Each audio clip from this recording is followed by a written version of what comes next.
Resident Evil has never been afraid to experiment and take risks. It has swung back and forth between action and horror, switched perspectives several times between fixed cameras, first person, and third person. With Resident Evil Requiem, the developer has attempted to undertake a monumental task, crafting an experience that celebrates the franchise's history in all of its different forms, by melding together all of the things that it has succeeded at over the years. Happily enough, the game does that confidently, delivering an experience that boasts bone-chilling horror and heart-pounding action in equal measure. Having wrapped up the Winters family saga with Village, Resident Evil returns to the franchise's main overarching story with Requiem for the first time since Resident Evil 6, or Revelations 2 if you want to really get into the semantics, and does so with great effect. It shines the spotlight on two protagonists, Grace Ashcroft, a young, nervous technical analyst working for the FBI, and returning fan favorite Leon S. Kennedy, who is still working for the DSO and is more adept at kicking zombies and dropping corny one-liners than he has ever been. Swapping and weaving between the two, RE9 tells a captivating story that simultaneously serves as an excellent jumping-in point for newcomers through Grace and as a satisfying and long overdue return to the series' main story through Leon. Grace, the daughter of Resident Evil Outbreak protagonist Alyssa Ashcroft, is thrown into the fray when she is dispatched to investigate a grisly murder at the Wrenwood Hotel, which also happens to be where her mother was killed 8 years ago. It's not long before she has a horrifying run-in with Victor Gideon, a man with ties to the long-defunct Umbrella Corporation, who kidnaps her and takes her to the Rhodes Hill Chronic Care Center. Leon, on his own investigation surrounding a mystery disease blowing through Raccoon City survivors, which he happens to have as well, arrives at the care center on Gideon's tail, and the story that follows may very well be one of Resident Evil's best ever. The game expertly balances being welcoming and accessible to newcomers and being a proper follow-up to past entries. Beloved and iconic players and plotlines return, from Umbrella and the bombing of Raccoon City to the T-Virus and more that are best left unspoiled, and push the overarching narrative forward in meaningful ways. Not only does Requiem pull in familiar elements from a number of past entries that longtime fans will be ecstatic to see, it also builds on them with surprising revelations and bold turns, taking things forward in significant ways, so that it almost never feels like just vapid fan service. Also at the core of the game's narrative strengths is an excellent cast of characters, each of whom are smartly written and well performed, with the likes of Leon, Grace, and Gideon being particular highlights. In fact, it wouldn't be an exaggeration to call Gideon one of Resident Evil's most compelling antagonists. But as strong as Resident Evil Requiem's story and storytelling are, that is predictably not where the game's biggest strengths lie.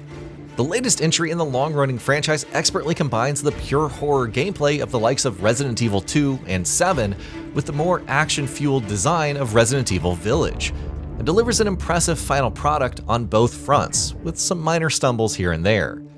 The Rhodes Hill Chronic Care Center is easily among the franchise's best ever settings, and this is where the game delivers the classic survival horror experience that Resident Evil has been synonymous with since its inception.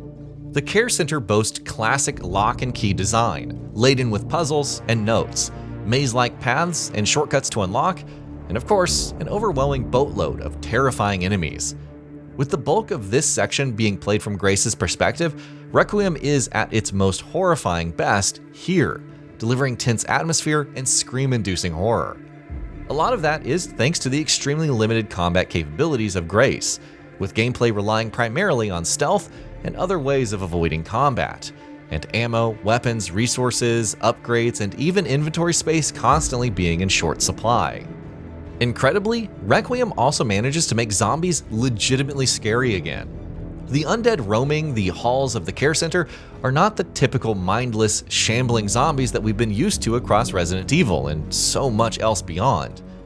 No, the zombies that Grace encounters retain vestiges of their past human selves, and that reflects in their behavior.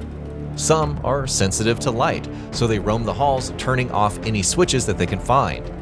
There's a big, hulking brute who was formerly the care center's chef, so he thumps around with cleavers in his hands, looking for the next thing that he's going to butcher on his bloody table.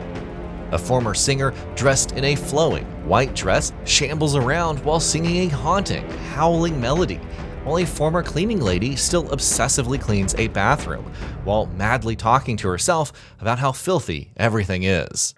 Not only do the zombies add massively to Requiem's incredible atmosphere building, they also have gameplay ramifications. Those that are sensitive to light can be dealt with by messing with the switches that you find.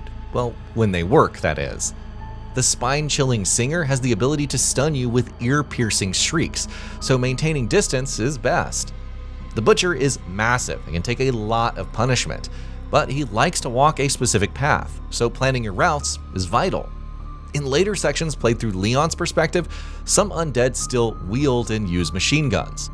Through its reinvention of a concept as time-worn as zombies, Requiem not only adds immensely to the potency of its horror, it also throws an interesting wrench into the gameplay, bringing in variety and encouraging players to fully immerse themselves in their terrifying environment.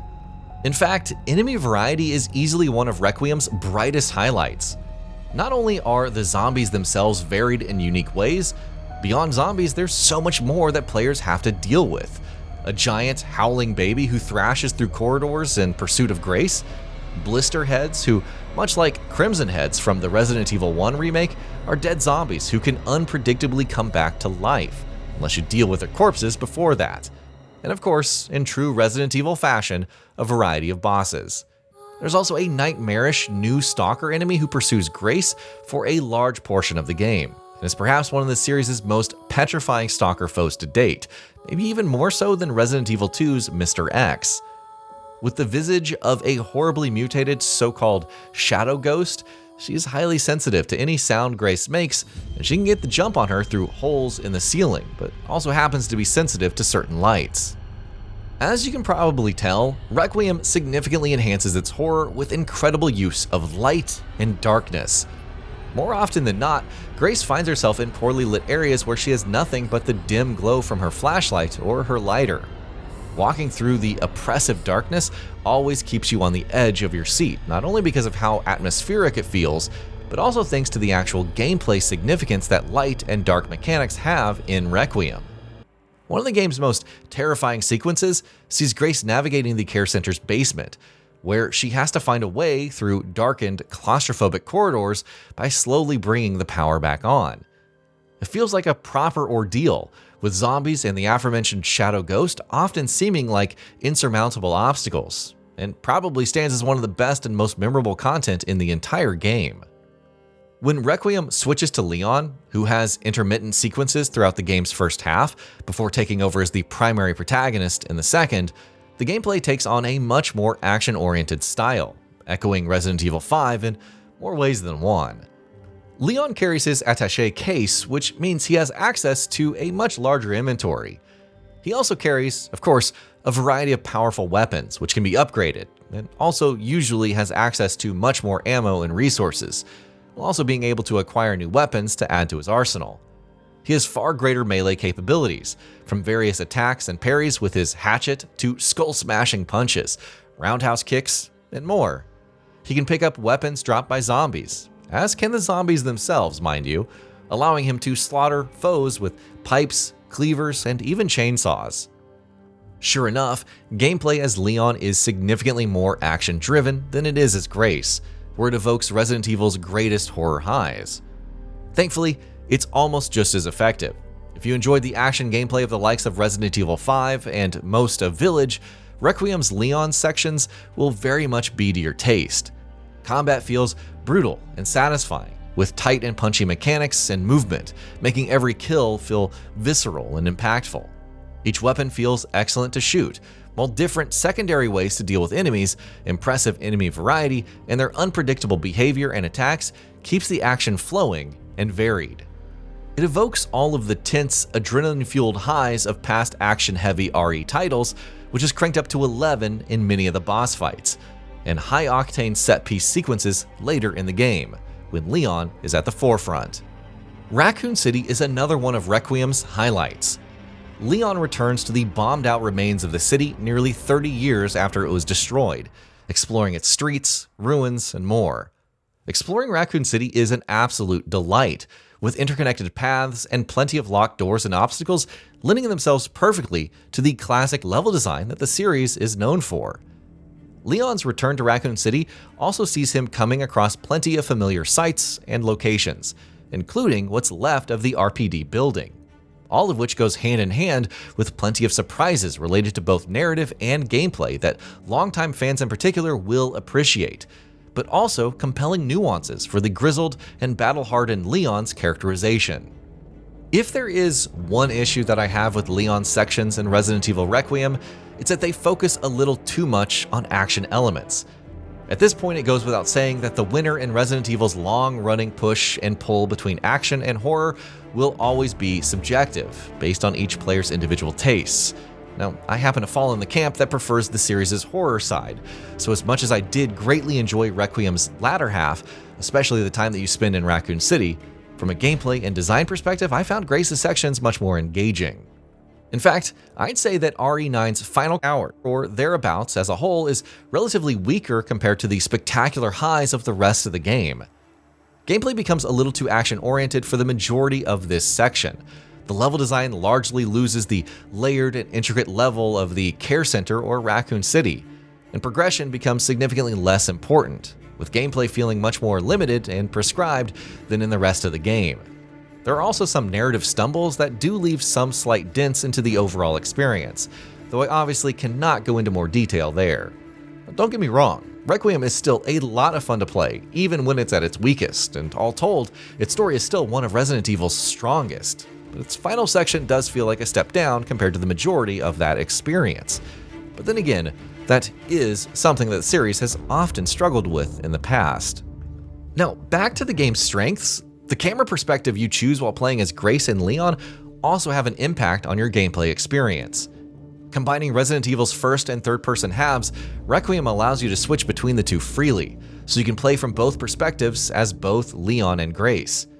The developer recommends sticking to first-person as Grace and third-person as Leon, and after my 15-hour playthrough, I fully agree with that recommendation, given how well those perspectives enhance Grace and Leon's horror and action vibes spectacularly.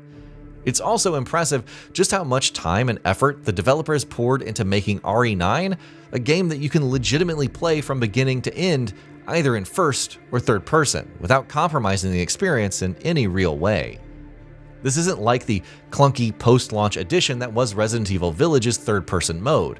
Regardless of whether you're playing Requiem in first or third person, the game boasts immaculate polish, tight UI design, impressive animations, engaging gameplay, and breathtaking visuals. So yes, unsurprisingly, Requiem is an unequivocal visual showpiece. The developer has been known to show off the technical and visual prowess of the RE engine with the Resident Evil titles, and Requiem feels like another jaw-dropping step forward on that front. Incredible lighting, an obsessive level of attention to detail, gleefully disgusting blood, gore, and dismemberment mechanics, and impressive animations and performance capture come together to craft a visually stunning experience, unlike any other this franchise has delivered to date, which is truly saying something. Combined with spectacular audio design, RE9 stands as another impressive visual, artistic, and technical notch on the genre's belt. Resident Evil Requiem is an important entry in the franchise, and when all is said and done, it stands tall to the herculean task that it undertakes. Releasing alongside the series' 30th anniversary, it serves as a worthy follow-up to the overarching Resident Evil story, which has been dormant for some time now, while also being both a meaningful step forward and a great introduction point for newcomers. It also successfully combines the best of Resident Evil's horrors and action peaks, delivering potent scares and pulse-pounding action with great aplomb, even with late-game stumbles.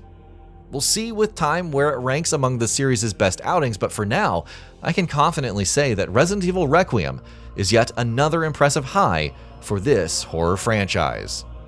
And that'll be about it for this one. If you guys like what we're doing at GamingBolt, please consider subscribing to our channel, and I'll see you guys on the next video.